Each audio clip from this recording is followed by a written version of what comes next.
இந்தியாவின் முன்னாள் முதன்மை பொருளாதார ஆலோசகர் அரவிந்த் சுப்பிரமணியன், இந்தி இதயபூமி மாநிலங்கள் தமிழ்நாட்டின் வளர்ச்சிப் பாதையை பின்பற்ற வேண்டும் என்று பரிந்துரைத்துள்ளார். ஜனவரி 6, 2026 அன்று சென்னை நிகழ்வொன்றில் பேசிய அவர், தமிழ்நாடு முதலமைச்சர் மு.க. ஸ்டாலின் 20 லட்சம் மாணவர்களுக்கு மடிக்கணினிகள் வழங்கும் உலகம் உங்கள் கையில் திட்டத்தை தொடங்கி வைத்தபோது இந்த கருத்தை தெரிவித்தார். தமிழ்நாட்டின் முதலீடுகளை ஏற்கும் திறனையும் பொருளாதார இடர்பாடுகளை நிர்வகிக்கும் திறனையும் இந்த மாநிலங்கள் முன்மாதிரியாக கொள்ள வேண்டும் என்று சுப்பிரமணியன் வலியுறுத்தினார்.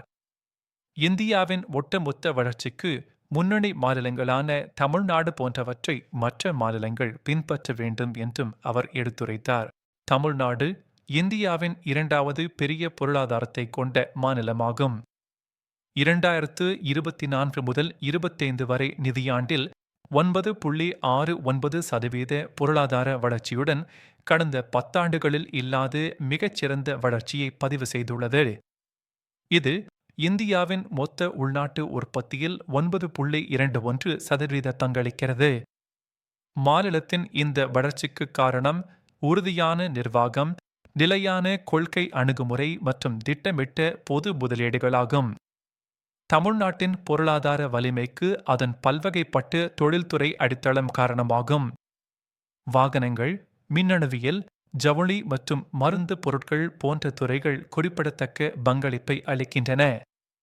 குறிப்பாக மின்னணு உற்பத்தி துறையில் ஃபாக்ஸ்கான் மற்றும் பெகடான் போன்ற நிறுவனங்களின் விரிவாக்கம் 2023 முதல் 24 வரை நிதியாண்டில் $2.4 பில்லியன் நேரடி அந்நிய முதலீட்டை ஈர்த்துள்ளது. தமிழ்நாடு உற்பத்தியில் இந்தியாவின் முதன்மையான மாநிலங்களில் ஒன்றாகும். கல்வி மற்றும் மனிதவள மேம்பாட்டில் தமிழ்நாடு ஒரு முன்னோடி மாநிலமாகும். உயர்கல்வியில் மொத்த சேர்க்கை விகிதத்தில் தமிழ்நாடு இந்தியாவில் முதலிடத்தில் உள்ளது. 2020 முதல் 21 வரை ஆண்டில் அகில இந்திய சராசரி 27.3% இருந்தபோது தமிழ்நாட்டின் GDR 46.9% இருந்தது. பெண்களின் உயர்கல்வி சேர்க்கை விகிதத்திலும் தமிழ்நாடு முன்னணியில் உள்ளது. இந்த வலுவான கல்வி அமைப்பு தகுதியான மற்றும் திறமையான தொழிலாளர் படையை உருவாக்குகிறது. தொழிலாளர் பங்கேற்பு விகிதம் 2023 முதல் 24 வரை 64.6% உயர்ந்து தேசிய சராசரியை மிஞ்சியுள்ளது. அரசின் நலத்திட்டங்கள் மற்றும் சமூக நீதியை நோக்கிய வளர்ச்சி ஆகியவை தமிழ்நாட்டின் மாதிரிக்கு முக்கியமாகும். பாலின சமத்துவம், அனைவருக்கும் கல்வி மற்றும் ஏழைகளுக்கு அதிகாரமளித்தல் போன்ற கொள்கைகள் இந்த மாநிலத்தின் வளர்ச்சிக்கு அடித்தளமாக அமைந்தன. தமிழ்நாட்டின் குறைந்த குழந்தை இறப்பு விகிதம், குறைந்த பிறப்பு விகிதம் மற்றும் குறைந்த வறுமை நிலை ஆகியவை அதன் சமூக வளர்ச்சியை காட்டுகின்றன. முதலீடுகளை ஈர்ப்பதிலும் தமிழ்நாடு சிறந்து விளங்குகிறது. முதலீட்டாளர்கள் தமிழ்நாட்டில் வணிகம் செய்வதில் குறைவான இடர்பாடுகளை காண்பதாக அரவிந்த் சுப்பிரமணியன் குறிப்பிட்டார். தமிழ்நாடு சீனாவிலிருந்து விலகிச் செல்லும் நிறுவனங்களுக்கு ஒரு முக்கிய இடமாக மாறியுள்ளது. ஆப்பிள் போன்ற நிறுவனங்கள் தங்கள் சப்ளையர்கள் மூலம் இங்கு உற்பத்தி செய்கின்றன. இது குறைந்த திறன் கொண்டு முறையான உற்பத்தியை ஊக்குவிக்கிறது. இது அனைவரையும் உள்ளடக்கிய வளர்ச்சிக்கும் வேலைவாய்ப்புக்கும் அவசியம். இந்தியாவின் இந்தி இதயபூமி மாநிலங்களான பீகார், சத்தீஸ்கர், ஜார்க்கண்ட், மத்திய பிரதேசம், ராஜஸ்தான், உத்தரகாண்ட் மற்றும் உத்தரப்பிரதேசம் ஆகியவை நாட்டின் நிலப்பரப்பில் சுமார் 38% மக்கள் தொகையில் 40% கொண்டுள்ளன. இந்த மாநிலங்கள் அரசியல் ரீதியாக முக்கியத்துவம் வாய்ந்தவையாக இருந்தாலும் நாட்டின் மிகவும் பின்தங்கிய பொருளாதார பகுதிகளில் இவை அடங்கும். இந்த மாநிலங்கள் பொருளாதார மற்றும் நலவாழ்வு குறியீடுகளில் மற்ற மாநிலங்களை விட பின்தங்கியுள்ளன. வன்முறை, எழுத்தறிவின்மை, வேலையின்மை, ஊழல் மற்றும் குறைந்த ஆயுட்காலம் போன்ற பல சிக்கல்களால் இந்த பிராந்தியம் பாதிக்கப்பட்டுள்ளது. இந்தி பேசும் மாநிலங்கள் பெரும்பாலும் அதிக மக்கள் தொகை கொண்டவையாகவும் குறைந்த கல்வித்தரம் கொண்டவையாகவும் சமூக பொருளாதார ரீதியாக பின்தங்கியவையாகவும் உள்ளன. இந்த மாநிலங்களில் தனிநபர் மொத்த உள்நாட்டு உற்பத்தி குறைவாக உள்ளது.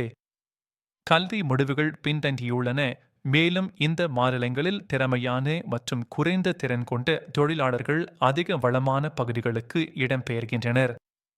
இந்த கிரண் வெளியேற்றம் மற்றும் தொழிலாளர் வெளியேற்றம் இந்த பகுதியின் மனித மூலதனத்தை மேலும் குறைக்கிறது. இந்த மாநிலங்கள் மூலதனத்தின் பற்றாக்குறை, புதுமையின்மை, ஊழல் மற்றும் தொடர்ச்சியான சமூக பதட்டங்களால் பாதிக்கப்பட்டுள்ளன. இதனால் அலகாபாத், பீரட், கான்பூர், ஆக்ரா மற்றும் மொராதாபாத் போன்ற ஒரு காலத்தில் செழிப்பான வணிக மையங்கள் தொழில்துறை குப்பை மேடுகளாக மாறிவிட்டன. உள்கட்டமைப்பு குறைபாடுகள், பெரிய அளவிலான உற்பத்தி அலகுகள், ஒழுங்கமைக்கப்பட்ட சேவைகள் மற்றும் தகவல் தொழில்நுட்பத் துறைகளுக்கு பொருத்தமற்றதாக இருக்கின்றன. இது மூலதனத்தை ஈர்ப்பதற்கு இந்த பிராந்தியத்தை கவர்ச்சியற்றதாக ஆக்குகிறது. இந்தி இதயபூமி மாநிலங்கள் தமிழ்நாட்டின் வளர்ச்சி மாதிரியை பின்பற்றுவது அவற்றின் பொருளாதார மற்றும் சமூக மேம்பாட்டிற்கு அவசியம் என்று அரவிந்த் சுப்பிரமணியன் பரிந்துரைத்துள்ளார். இந்த மாதிரியின் முக்கிய கூறுகள் பின்வருமாறு: கல்வியில் கவனம் செலுத்துதல். தமிழ்நாட்டின் கல்வி அமைப்பில் உள்ள பல வெற்றிகள், குறிப்பாக உயர்கல்வியில் அதிக சேர்க்கை விகிதம் மற்றும் பெண்களின் உயர்கல்வி சேர்க்கை ஆகியவை இந்தி இதயபூமி மாநிலங்களுக்கு ஒரு முன்மாதிரியாகும். தரமான கல்வி மற்றும் திறன் மேம்பாட்டில் முதலீடு செய்வது தகுதியான தொழிலாளர் படையை உருவாக்க உதவும். தொழிற்கல்வி மற்றும் திறன் பயிற்சி தமிழ்நாட்டின் தொழில்துறை பல்வகைப்படுத்தல் மற்றும் உற்பத்தி துறையில் அதன் வலிமை, வலுவான தொழிற்கல்வி மற்றும் திறன் பயிற்சி திட்டங்களின் விளைவாகும். இந்தி இதயபூமி மாநிலங்கள் தமிழ்நாட்டின் இந்த அணுகுமுறையை பின்பற்றி இளைஞர்களுக்கு சந்தை தேவைகளுக்கு ஏற்ப திறன்களை மேம்படுத்த வேண்டும். பெண் அதிகாரம், தமிழ்நாட்டின் உயர் பெண் தொழிலாளர் பங்கேற்பு விகிதம் மற்றும் பெண்களுக்கான பல்வேறு நலத்திட்டங்கள் ஆகியவை இந்தி இதயபூமி மாநிலங்கள் கருத்தில் கொள்ள வேண்டிய முக்கிய அம்சங்களாகும். பெண் கல்வியையும் வேலைவாய்ப்பையும் ஊக்குவிப்பது மாநிலத்தின் ஒட்டுமொத்த வளர்ச்சிக்கு வழிவகுக்கும். வணிகம் செய்வதற்கான எளிமை சீர்திருத்தங்கள் தமிழ்நாடு முதலீட்டாளர்களை ஈர்ப்பதில் சிறப்பாக செயல்படுகிறது. முதலீட்டாளர்கள் தமிழ்நாட்டில் வணிகம் செய்வதில் குறைவான இடர்பாடுகளை காண்பதாக சுப்பிரமணியன் குறிப்பிட்டார். இந்தி இதயபூமி மாநிலங்கள் தமிழ்நாட்டைப் போலவே முதலீட்டாளர் நட்பு சூழலை உருவாக்க வணிகம் செய்வதற்கான எளிமையை மேம்படுத்தும் சீர்திருத்தங்களை மேற்கொள்ள வேண்டும். இதில் உள்கட்டமைப்பு மேம்பாடு, கொள்கை நிலைத்தன்மை மற்றும் ஊழலை குறைத்தல் ஆகியவை அடங்கும். பலநகர வளர்ச்சி மற்றும் திறமை மேம்பாடு தமிழ்நாடு, சென்னை மற்றும் கோவை போன்ற தொழில்துறை மையங்களுடன் பலநகர வளர்ச்சியை கொண்டுள்ளது. இது முதலீடுகளையும் திறமைகளையும் ஈர்க்க உதவுகிறது. இந்தி இதயபூமி மாநிலங்கள் தங்கள் பிராந்தியங்களில் புதிய வளர்ச்சி மையங்களை உருவாக்கி திறமை மேம்பாட்டில் கவனம் செலுத்த வேண்டும். தமிழ்நாட்டின் வளர்ச்சி மாதிரியை இந்தி இதயபூமி மாநிலங்கள் பின்பற்றுவது இந்தியாவின் ஒட்டுமொத்த சமச்சீர் வளர்ச்சிக்கு வழிவகுக்கும்.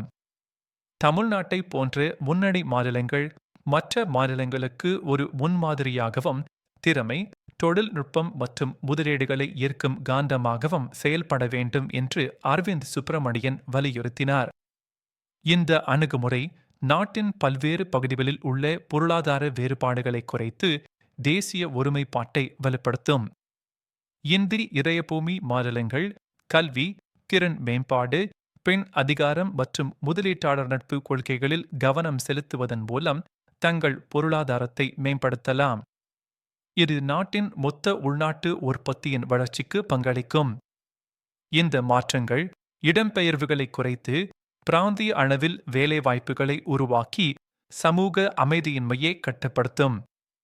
இந்திய அரசு செயல்திறன் அடிப்படையிலான மானியங்கள் மற்றும் நெகிழ்வான மத்திய அரசு திட்டங்கள் மூலம் மாநிலங்களின் சிறப்பான செயல்பாடுகளை ஊக்குவிக்க வேண்டும். மாநிலங்களின் முன்னுரிமைகளுக்கு ஏற்ப உள்கட்டமைப்பு விரிவாக்கத்திற்கும் ஆதரவளிக்க வேண்டும். இந்தி இதயபூமி மாநிலங்கள் தங்கள் சொந்த கொள்கை தொலைநோக்குகளை உருவாக்க வேண்டும். அவை அந்தந்த இடங்களின் யதார்த்தங்களுடன் ஆழமாக இணைக்கப்பட்டிருக்க வேண்டும். இதன் மூலம் இந்தியா ஒரு வலுவான, உள்ளடக்கிய மற்றும் சமச்சீர் வளர்ச்சி பாதையில் பயணிக்க முடியும்.